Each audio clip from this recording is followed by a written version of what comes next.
Hello guys, baga gara YouTube channel kiyyaa dhuftan jecha arraas mata duree addaa tokko akkaataa online irraa maallaqa hojjannu karaa salphaadhaan bifa ammayyaa ta'een akkamitti akka hojjannu aappii ajaa'ibaa tokko isiniif argeera jechuudha nuuf jechuudha.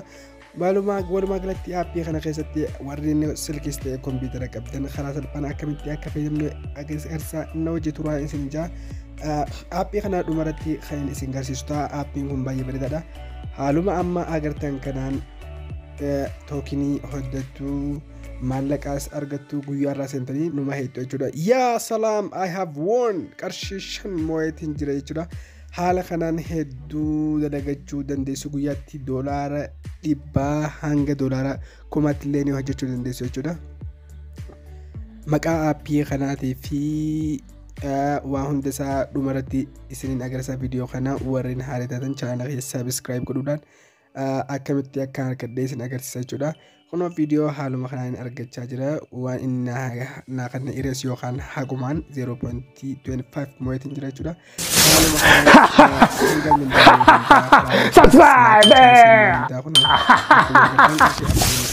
Saantima 50 qaba. Kaan ammoo 276 waa'ee tookinidha jechuudha.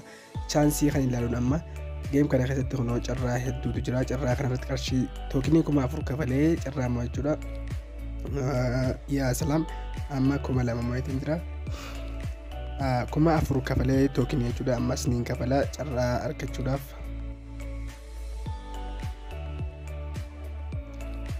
Yes, supreme jechuudha. Amma carraa itti aanutti na dabarsa. Kana keessaa kamiimmoo dhibba alloo 5 tuqaa 5,000 tookinidha ammoo qarshii 100 irraa jechuudha. Jaalatamtoota haala kanaan fayyadamuu ni dandeessu. Ammas viidiyoo aarsii akkumaan amma isin agarsiisu jiru kanaan laaluudhaan amma immoo daataa waan hin fayyadamaa jiruuf boodarra iskip godhee isin agarsiisa. Karaalee baafachuuf ammoo carraan nuti qabnu hanga doolaara 100 dalagachuudha.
Tell me pretty lies, look me in the face, tell me that you love me, even if it's fake.